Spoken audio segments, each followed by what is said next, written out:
Hi, welcome to my channel. इस video में मैं बात करने जा रहा हूँ ऑस्ट्रेलिया स्टूडेंट वीज़ा की। अगर आप मुझको नहीं जानते हैं या मुझसे नहीं मिले हैं तो मेरा नाम संजय कपूर है। मेरी company immigration help Australia, Canada, New Zealand के लिए इमिग्रेशन और वीज़ा असिस्टेंस प्रोवाइड करती है। मैं एक रजिस्टर्ड माइग्रेशन एजेंट ऑस्ट्रेलिया और लाइसेंस एडवाइज़र न्यूजीलैंड इमिग्रेशन हूँ और एडिलेड ऑस्ट्रेलिया में रहता हूँ। इस वीडियो में जैसा मैंने अभी आपसे कहा कि मैं ऑस्ट्रेलियन स्टूडेंट वीज़ा के बारे में बात करूँगा। मैं इस वीडियो में स्टूडेंट वीज़ा प्रोसेस को डिस्कस करूँगा, रिक्वायरमेंट्स को डिस्कस करूँगा और कुछ सजेशन दूँगा। अगर आप ऑस्ट्रेलिया में पढ़ना आना चाहते हैं तो मेरी रिक्वेस्ट होगी कि इस वीडियो को आप पूरा देखें ताकि आपको सारी क्लेरिफिकेशन मिल जाए।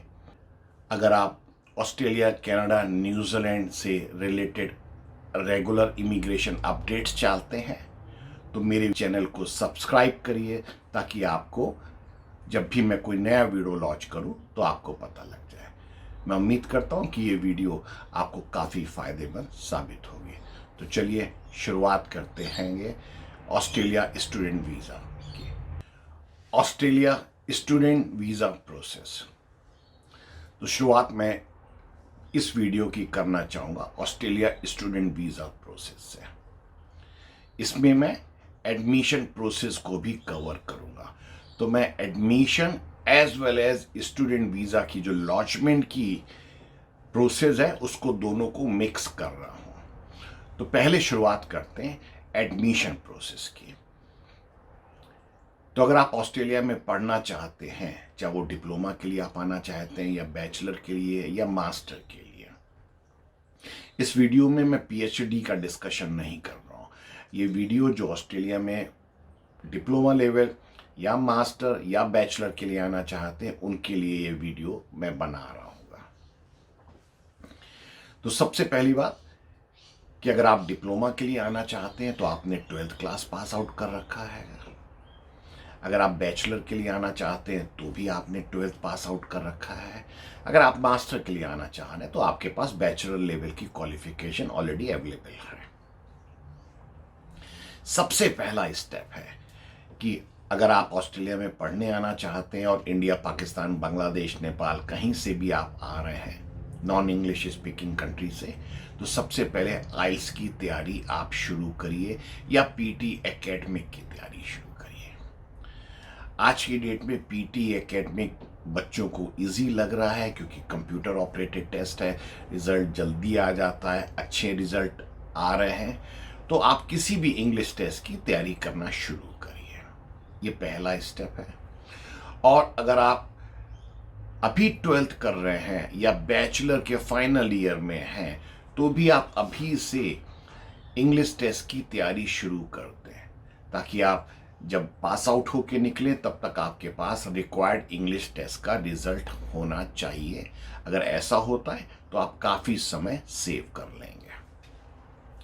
डिप्लोमा के लिए अगर आप ऑस्ट्रेलिया में आना चाहते हैं तो मिनिमम ओवरऑल 5.5 और 5 ईच का रिजल्ट होना चाहिए। अगर आप बैचलर के लिए आना चाहते हैं तो ओवरऑल 6 एंड 5.5 ईच रिजल्ट होना चाहिए। मास्टर के लिए आना चाहते हैं तो ओवरऑल 6.5 और 6 ईच का रिजल्ट होना चाहिए।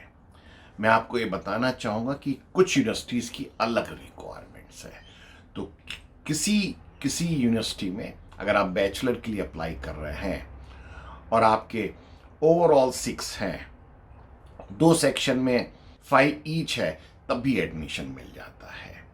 तो मैंने अभी आपको जनरल रिक्वायरमेंट बताई है। जनरल रिक्वायरमेंट डिप्लोमा के लिए 5.5 ओवरऑल 5 ईच, बैचलर के लिए ओवरऑल 6 5.5 ईच, मास्टर के लिए 6 ओवरऑल 6.5 और 6 ईच। कुछ कोर्सेज में ये रिक्वायरमेंट ज़्यादा भी हो सकती है और वो कोर्सेज जैसे नर्सिंग की मैं बात करूँ, नर्सिंग में बैचलर अगर आप करना चाहते हैं तो कुछ यूनिवर्सिटीज़ की रिक्वायरमेंट है कि आपके ओवरऑल 6.5 और 6 ईच कम से कम होने चाहिए। आप टीचिंग के ऑक्यूपेशन के लिए आना चाहते हैं, मास्टर करना चाहते थे, कुछ यूनिवर्सिटीज़ की रिक्वायरमेंट है कि ओवरऑल 7 आइल्स एकेडमिक में होना चाहिए। आपको अगर आप आइल्स का टेस्ट दे रहे हैं, स्टूडेंट वीज़ा अप्लाई करना चाहते हैं, तो आपको आइल्स एकेडमिक या पीटी एकेडमिक का टेस्ट अपीयर होना पड़ेगा। तो पहला स्टेप, आप इंग्लिश टेस्ट की तैयारी करिए और इंग्लिश टेस्ट को पास आउट करिए। दूसरा स्टेप, आप कोर्स को आइडेंटिफाई करिए जो आप ऑस्ट्रेलिया में करना चाहते हैं। प्रेफर दीजिए उस कोर्स को जो आपकी पिछली स्टडी से रिलेटेड है। तो अगर आपने फिजिक्स, केमिस्ट्री, मैथ कर रखी है तो आप साइंस से रिलेटेड, इंजीनियरिंग से रिलेटेड, आईटी से रिलेटेड बड़े आराम से किसी भी कोर्स को चूज कर सकते हैं। अगर आपके पास मेडिकल है तो आप नर्सिंग से रिलेटेड, फार्मेसी से रिलेटेड कोर्स को चूज कर सकते हैं। अगर आपने बीबीए कर रखा है तो आप एमबीए कोर्स में ऑस्ट्रेलिया में बड़े आराम से आ सकते हैं। अगर आपने बीटेक आईटी में कर रखा है तो मास्टर आईटी में या आईटी से रिलेटेड कोई भी कोर्स है उसको आप चूज कर सकते हैं। कोशिश आपकी होनी चाहिए कि आप जिस कोर्स को चूज कर रहे हैं उससे रिलेटेड आपने स्टडी कर रखी है। अगर आप ऐसा कर पाते हैं तो आप चांसेस आपके वीजा ग्रांट के बेटर हो जाते हैं। लेकिन कई केसेस में ये प्रैक्टिकल नहीं, मुझको भी मालूम है, इंडियन बैकग्राउंड मेरी है। सपोज करिए आप डिप्लोमा इन वेल्डिंग के लिए ऑस्ट्रेलिया आ रहे हैं या डिप्लोमा इन हॉस्पिटैलिटी की आ रहे हैं, तो 12th चाहे आपने मेडिकल कर रखी हो, नॉन मेडिकल कर रखी हो, आपके पास हॉस्पिटैलिटी से रिलेटेड कोई क्वालिफिकेशन हो ही नहीं सकती है अनलेस एंड अनटिल आपने कोई 1 साल का 12th के बाद 1 साल का हॉस्पिटैलिटी का कोर्स किया और उसके बाद फिर से आप ऑस्ट्रेलिया में डिप्लोमा या बैचलर के लिए अप्लाई कर रहे हैं, वो एक अलग सिनारियो है। तो कुछ केसेस में ये एप्लीकेशन मीट आउट नहीं हो सकती है, लेकिन जिन केसेस में ये एप्लीकेशन मीट आउट हो सकती है उसको मीट आउट करने की कोशिश करिए। तो जिस स्टडी को आप अप्लाई करने जा रहे हैं आपके पास एक सॉलिड रीज़न होना चाहिए कि वो स्टडी आपने क्यों चूज करी है। ये आपने अगर ऑलरेडी पढ़ाई कर रखी है, आपकी अच्छी परसेंटेज थी, तो आप उसको जस्टिफाई करने में आपको इजी हो जाएगा। तो एक रेलेवेंट स्टडी को चूज करने की प्रेफरेंस दीजिए। आइल्स का आपके पास इंग्लिश का रिजल्ट आ गया, आपने कोर्स चूज कर लिया, तो 2 रिक्वायरमेंट अब आपने मीट आउट कर लिया। अब आपको थर्ड है, आपको इंस्टीट्यूशन चूज करना है कि ऑस्ट्रेलिया में आप कहाँ पढ़ने जाना चाहते हैं। आप विक्टोरिया में आना चाहते हैं, आप साउथ ऑस्ट्रेलिया में आना चाहते हैं, आप वेस्टर्न ऑस्ट्रेलिया में आना चाहते हैं, या तस्मानिया में आना चाहते हैं, या क्वींसलैंड में आना चाहते हैं। ये तीसरा स्टेप है। पहले इंग्लिश का टेस्ट मैं पास आउट कर चुका हूँ, कोर्स को मैंने फाइंड आउट कर लिया है जिसमें मैं पढ़ना चाहता हूँ। थर्ड स्टेप है कि मुझे इंस्टीट्यूशन चूज करना है। आप बड़े शहर मेलबोर्न, सिडनी, ब्रिस्बेन में भी आ सकते हैं, और आप एडिलेड, तस्मानिया, नॉर्दर्न टेरिटरी में डार्विन, इन सिटीज पे भी आ सकते हैं। आपको मालूम होना चाहिए कि आपका अल्टीमेट गोल क्या है। आपके दिमाग में अगर ये है कि मुझे ऑस्ट्रेलिया पीआर अप्लाई करना है आने वाले समय में, तो जो ट्रेंड आज की डेट में चल रहा है उस हिसाब से आप रीजनल एरिया में स्टडी करने के लिए आइए। जब आप रीजनल एरिया में स्टडी करने आएंगे, अगर आप पोस्ट वर्क वीज़ा के लिए एलिजिबल हैं तो कम से कम 3 साल का आपको पोस्ट वर्क वीज़ा लगेगा।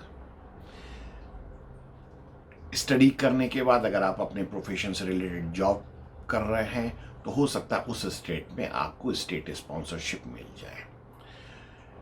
आज की डेट में ऑस्ट्रेलियन गवर्नमेंट रीजनल माइग्रेशन को प्रेफर कर रही है, तो अगर आपने रीजनल में स्टडी कर रखी है तो आपको एडिशनल पॉइंट्स मिलेंगे। एडिशनल 1 ईयर का minimum post work visa grant होगा। और अगर आप अपने ऑक्यूपेशन से रिलेटेड जॉब कर रहे हैं तो हो सकता है आपकी स्टेट स्पॉन्सरशिप आपको उस स्टेट से मिल जाए। जनरली जिस स्टेट में बच्चा पढ़ता है वो स्टेट उस बच्चे को प्रेफरेंस देता है। तो अगर आप साउथ ऑस्ट्रेलिया में स्टडी कर रहे हैं, मान लीजिए आप फ्लिंडर्स यूनिवर्सिटी एडिलेड में स्टडी कर रहे हैं, तो अगर आपने फ्लिंडर से पढ़ाई कर रखी है और आप उसके बाद अपनी पढ़ाई से रिलेटेड आप जॉब कर रहे हैं, तो आज की जो करंट पॉलिसी है, साउथ ऑस्ट्रेलिया इमिग्रेशन डिपार्टमेंट आपकी एप्लीकेशन को स्टेट स्पॉन्सरशिप में प्रेफरेंस देगा। हाँ, ये सच है कि 3 साल बाद क्या लिस्ट होगी, क्या पॉलिसी होगी, ये बताना इम्पॉसिबल है। एक रफ आइडिया आप लगा सकते हैं। जैसे पिछले कई साल से हम देख रहे हैं कि ऑस्ट्रेलिया गवर्नमेंट रीजनल इमिग्रेशन को प्रेफरेंस दे रही है और अब ये शुरुआत हुई है। तो अभी 2-4 साल तक अगर आप रीजनल एरिया में स्टडी करने जा रहे हैं तो कहीं ना कहीं आपको फायदा होगा। तो आपने सिटी को आइडेंटिफाई करा, उस सिटी में 2-4-5 यूनिवर्सिटीज होंगी, कॉलेजेस होंगे, उनको आप देखिए, उसमें से जो आपके सूट करता उस इंस्टीट्यूशन को आप पिकअप करिए। तो पहला स्टेप इंग्लिश टेस्ट, दूसरा स्टेप कोर्स आइडेंटिफिकेशन, तीसरा स्टेप इंस्टीट्यूशन आइडेंटिफिकेशन। आपने ये तीनों स्टेप कंप्लीट कर लिए। फोर्थ स्टेप में जो भी आपने इंस्टीट्यूशन को चूज करा है, उस इंस्टीट्यूशन में आप अपनी एप्लीकेशन लॉन्च करें एडमिशन के लिए।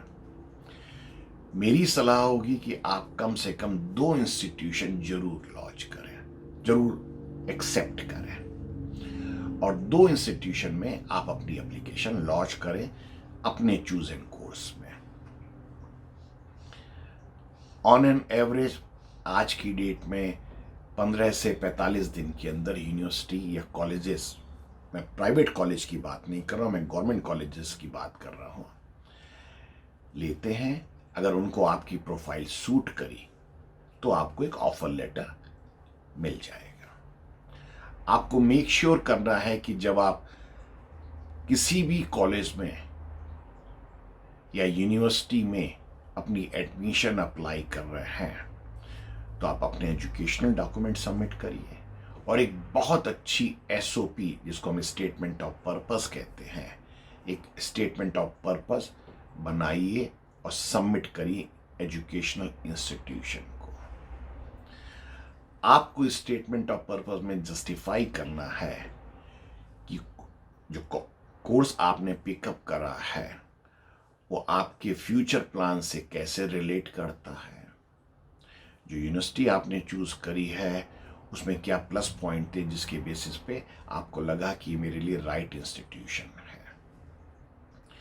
अगर आपकी SOP अच्छी हुई तो आपको एक ऑफर लेटर आने के चांसेस काफी बढ़ जाएंगे। तो अगर आपकी SOP अच्छी थी, आपके पास अच्छा IELTS का रिजल्ट था या किसी भी इंग्लिश टेस्ट का रिजल्ट था, अच्छे मार्क्स थे और यूनिवर्सिटी से अगर आपको ऑफर लेटर आ गया, तो नेक्स्ट स्टेप में आपको उस ऑफर लेटर की सारी टर्म्स एंड कंडीशन को पढ़ना है, समझना है, उसको एक्सेप्ट करना है। और ऑफर लेटर में आपको लिखा होगा कि आपको अगर कंफर्म एडमिशन कराना है तो कितनी फीस ट्रांसफर करनी है। आप उस फीस को ट्रांसफर करिए इंस्टीट्यूशन को। जब इंस्टीट्यूशन को आपकी फी, आपका ऑफर लेटर एक्सेप्टेड करा हुआ मिल जाएगा तो इंस्टीट्यूशन आपको COE, जिसको हम सर्टिफिकेट ऑफ इनरोलमेंट बोलते हैं, आपको भेज देगा। जब आपको सर्टिफिकेट ऑफ इनरोलमेंट किसी इंस्टीट्यूशन से आ जाए तो इसका मतलब है कि आपका एडमिशन उस एजुकेशनल इंस्टीट्यूशन में कंफर्म हो गया है। तो अब तक 50% काम हो गया, आपका एडमिशन का प्रोसेस पूरा हो गया। अब समराइज कर रहा हूं, इंग्लिश का test, course selection, institution selection, application for admission, receipt of offer letter, accepting offer letter, transferring the fee, receiving the COE. ये आपका हो गया एडमिशन प्रोसेस। अब आपको आपके हाथ में COE आ चुकी है, एडमिशन हो चुका है। अब आपको वीजा एप्लीकेशन लॉन्चमेंट की प्रिपरेशन करनी है। Depending upon country, depending upon institution जहां पे आपका एडमिशन हुआ है, आपको अपने एजुकेशनल डॉक्यूमेंट्स प्रिपेयर करने होंगे। ऑस्ट्रेलिया में एजुकेशनल रैंक इंस्टीट्यूशन को रैंकिंग दी गई, लेवल 1, लेवल 2, लेवल 3। कंट्रीज को डिफरेंट कंट्रीज को डिफरेंट रैंकिंग दी गई है। अगर मैं शॉर्ट में बात करूं तो जब आप वीजा एप्लीकेशन लॉन्च कर रहे हैं तो आपके पास COE होनी चाहिए, आपके पास पासपोर्ट की कॉपी होनी चाहिए, इंग्लिश टेस्ट रिजल्ट होना चाहिए, SOP आपके पास होनी चाहिए, फाइनेंशियल डॉक्यूमेंट्स आपके पास होने चाहिए। जब मैं फाइनेंशियल डॉक्यूमेंट्स की बात कर रहा हूं तो आपको जस्टिफाई करना है कि आपके पास रिक्वायर्ड फंड्स हैं। आप 1 साल की जो रिक्वायरमेंट है उसके फंड्स को आप अरेंज करके रखिए। जब मैं 1 साल की बात कर रहा हूं तो मैं उसमें 1 साल की ट्यूशन फी, 1 साल की लिविंग कॉस्ट और आने जाने का टिकट $4,000, इतने फंड आपके पास होने चाहिए। एग्जाम्पल, आप सिंगल हैं और मास्टर कोर्स के लिए अप्लाई कर रहे हैं। मास्टर कोर्स की फीस $25,000 है। आपने 50% फी फर्स्ट सेमेस्टर की जब आपने ऑफर लेटर एक्सेप्ट करा, आपने तभी सबमिट कर दिए, तो आपके पास COE आ चुकी है जिसमें लिखा हुआ है कि $12,500 फर्स्ट सेमेस्टर की फी आप ऑलरेडी पे कर चुके हैं। तो बैलेंस $12,500 फंड, लिविंग कॉस्ट रफली अराउंड $23,000, $4,000 जाना और आना, 23, 4, 27 और 12.5 $39,500। तो रफली अराउंड $40,000 के फंड आपके पास होने चाहिए जब आप वीजा एप्लीकेशन लॉन्च करें। $40,000 के फाइनेंशियल डॉक्यूमेंट्स आप जरूर लगाइए। कुछ एजेंट कहते हैं कि नहीं, फंड डॉक्यूमेंट लगाने की जरूरत नहीं है। मेरी रिक्वेस्ट होगी कि आप फाइनेंशियल डॉक्यूमेंट्स जरूर सबमिट करें। केस ऑफिसर जरूरी नहीं कि आपके पास वापस आएगा और आपसे फाइनेंशियल डॉक्यूमेंट्स मांगेगा।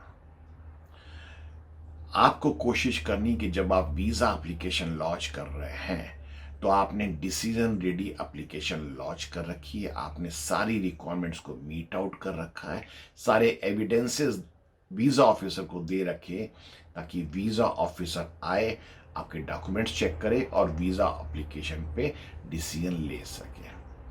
तो आपको COE की कॉपी सबमिट करनी है, आपको इंग्लिश टेस्ट रिजल्ट सबमिट करना है, आपको पासपोर्ट रिजल्ट देना हैगा, आपको फाइनेंशियल डॉक्यूमेंट देने हैं, आपको फिर से SOP लगाना है। एक SOP आपने लगाया एडमिशन की स्टेज पे, अब आपको एक SOP वीजा एप्लीकेशन के लिए बनाना है। इसमें जो आप पहले SOP में आपने एडमिशन के लिए बनाया कि आप ये कोर्स क्यों करना चाहते हैं। जब आप SOP वीजा पर्पस के लिए बना रहे हैं तो आपको कोर्स सिलेक्शन को जस्टिफाई करना है, आप एक जेन्युइन स्टूडेंट होने जा रहे हैं इसको भी जस्टिफाई करना है। तो जो SOP आपने शुरू में लगाई थी उसको चेंज करिए, उसमें और ऐड करिए कि आप एक क्यों जेन्युइन स्टूडेंट हैं, इस जो पढ़ाई आपने चूज करी है वो कैसे आपको आने वाले समय में फायदेमंद होने जा रही है। अगर आप कंट्री वापस अपने आ जाते हैं तो कितनी सैलरी आपको मिलेगी, उस पढ़ाई का क्या स्कोप है, ये सारे इश्यूज आप अपनी SOP में कवर कर रहे हैं। फाइनेंशियल डॉक्यूमेंट्स जरूर लगाएं। हाँ, मैं फिर से कह रहा हूं कि मुझे मालूम हैगा कि बहुत सारे एजेंट फाइनेंशियल डॉक्यूमेंट्स नहीं लगाते क्योंकि यूनिवर्सिटी की रिक्वायरमेंट नहीं होती है, कई यूनिवर्सिटीज़ की। मेरी आपको सलाह यही होगी कि आप फाइनेंशियल डॉक्यूमेंट्स को ज़रूर लगाइए। कोशिश करिए वो फाइनेंशियल डॉक्यूमेंट या तो आपके नाम है या आपके मदर, फादर, ग्रैंडफादर, ग्रैंडमदर के नाम है, या आपके ब्रदर सिस्टर अगर जॉब कर रहे हैं उनके नाम है। किसी थर्ड पार्टी के डॉक्यूमेंट, चाचा चाची, ताया ताऊ, मामा मामी, इनको कोशिश करिए अवॉइड करने की। मेक प्रेफरेंस होगी कि फंड्स आपके फादर या मदर के नाम है, तो प्लीज फाइनेंशियल डॉक्यूमेंट्स को जरूर लगाइए। तो ये डॉक्यूमेंट्स थे।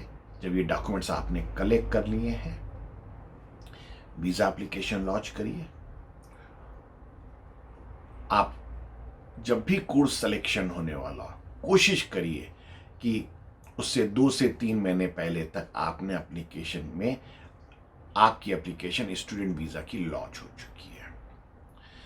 ऑस्ट्रेलिया में 2 इनटेक सबसे ज्यादा पॉपुलर है, एक जनवरी फरवरी हर साल और एक जुलाई अगस्त की इनटेक। ये 2 इनटेक हर यूनिवर्सिटीज में होती हैं और इसी इनटेक में मोस्टली एडमिशन होते हैं। तो अगर आप जुलाई अगस्त 2020 में एडमिशन लेना चाहते हैं तो आप मई तक अपनी एप्लीकेशन, जैसे ही आपका रिजल्ट आए, अगर आपके पास पहले से आइल्स का दे रखा है, फटाफट आप एडमिशन के लिए अप्लाई करिए। एडमिशन आ जाए, वीज़ा लॉन्च करिए। कोशिश करिए जल्दी से जल्दी वीज़ा लॉन्च करने की, डिले नहीं करिए। इसीलिए मैंने आपसे शुरू में कहा कि इंग्लिश टेस्ट को जितनी जल्दी पास आउट हो कर सकें उतनी जल्दी पास आउट करने की कोशिश करिए। आपका वीज़ा उम्मीद करता हूं कि अगर ग्रांट हो गया, कॉलेज को ज्वाइन करिए और मेक श्योर करिए कि आपके स्टूडेंट वीज़ा से रिलेटेड जितनी भी कंडीशंस हैं उन सारी कंडीशन को आप फॉलो अप करेंगे। अगर आप बैचलर या डिप्लोमा के लिए आ रहे हैं तो आपको 20 आवर्स वर्क अलाउड है, और जब छुट्टियां हैं तब आप अनलिमिटेड आवर्स काम कर सकते हैं। मास्टर में भी सेम कंडीशन अप्लीकेबल है। आपको बस कोशिश ये करनी है, और ये एडिलेड ऑस्ट्रेलिया में मैं रहता हूं, बहुत बच्चों से मिलता हूं और 90% बच्चे अपनी पढ़ाई से रिलेटेड काम नहीं कर रहे होते हैं। अगर आपको ऑस्ट्रेलियन पीआर चाहिए, ऑस्ट्रेलिया में आप सेटल होना चाहते हैं, तो कोशिश आपकी होनी चाहिए कि आपकी जो स्टडी आप कर रहे हैं उससे रिलेटेड आप जॉब कर रहे हैं। अगर आप उससे रिलेटेड जॉब कर रहे हैं, उस फील्ड में जॉब कर रहे हैं, तो आने वाले समय में आपको बहुत ज़्यादा फायदा होगा। तो प्लीज़ कोशिश करिए अपनी स्टडी से रिलेटेड जॉब को फाइंड आउट करने की और उस इंडस्ट्री में काम करने की। किसी ज़माने में एक क्वेश्चन सबसे बहुत पॉपुलर है कि पीआर की क्या गारंटी है ऑस्ट्रेलिया में आज की डेट में। मैं आपसे 100% ऑनेस्ट हूँ, आज की डेट में अगर आप पीआर की बात कर रहे हैं स्टडी से के बाद, तो कोई गारंटी नहीं है। एक गारंटी आज से 2010-2012 तक होती थी कि आपने पढ़ाई करी और पीआर वाज ऑलमोस्ट गारंटेड। आज की डेट में जो सिनारियो चल रहा है, अगर आपने ट्रेड से रिलेटेड पढ़ाई कर रखी है तो पीआर के चांसेस बहुत अच्छे हैं। जब मैं ट्रेड की बात कर रहा हूँ, मैं वेल्डर हो गया, कारपेंटर हो गया, प्लम्बर हो गया, मोटर मैकेनिक हो गया, मैं इन ऑक्यूपेशंस की बात कर रहा हूँ, जिसमें आज की डेट में भी चांसेस काफ़ी अच्छे हैं, प्रोवाइडेड आपने सीरियसली स्टडी कर रखी हो, आपके पास एक्सपीरियंस हो, आप जॉब रेडी का टेस्ट पास आउट कर सकें ताकि आप स्किल असेसमेंट गेन कर सकें। ऑन दी अदर हैंड, अगर आप अकाउंटिंग की या आईटी की स्टडी करने आ रहे हैं तो पॉइंट्स बहुत ज़्यादा हाई जा रहे हैं और पीआर मिलना इजी टास्क नहीं होगा। तो अगर पीआर के लिए आपको कोर्स चाहिए है तो आप पहले पूरी रिसर्च करिए और मेक श्योर करिए कि आपकी रिसर्च सही है और एक अच्छे कंसल्टेंट की सर्विसेज लीजिए ताकि वो आपको पूरा गाइड कर सके। एक और इम्पॉर्टेंट चीज़ कि ऑस्ट्रेलिया में अगर आप पढ़ाई करने के लिए आ रहे हैं तो आपको पढ़ाई सीरियसली करनी पड़ेगी, तभी आपके पीआर के चांसेस काफ़ी बेटर हो सकते हैं। ऑस्ट्रेलिया में अगर आप मैरिड हैं तो आप अपनी स्पाउस के साथ ऑस्ट्रेलिया आ सकते हैं। अगर आप मास्टर लेवल कोर्स के लिए अप्लाई कर रहे हैं तो आपकी मिसेज अनलिमिटेड आवर्स काम कर सकती है। अगर आप बैचलर या डिप्लोमा लेवल के लिए आ रहे हैं तो आपकी मिसेज केवल 20 आवर्स पर वीक काम कर सकती हैं, इवन ड्यूरिंग हॉलीडेज। तो इस चीज़ को ध्यान रखिएगा। ऑस्ट्रेलिया में आप पार्टनर वीज़ा एप्लीकेशन अपने साथ लगा सकते हैं जब आप शुरू में वीज़ा लॉन्च कर रहे हैं।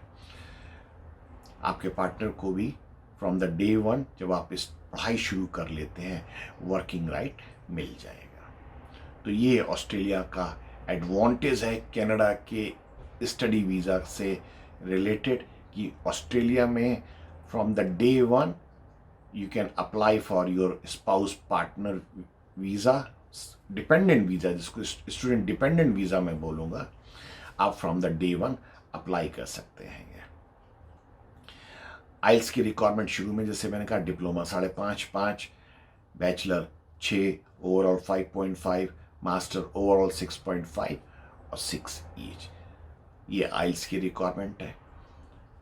मैं उम्मीद करता हूँ कि इस वीडियो में आपको ऑस्ट्रेलिया स्टूडेंट वीज़ा से रिलेटेड काफ़ी इंफॉर्मेशन मिल गई होगी।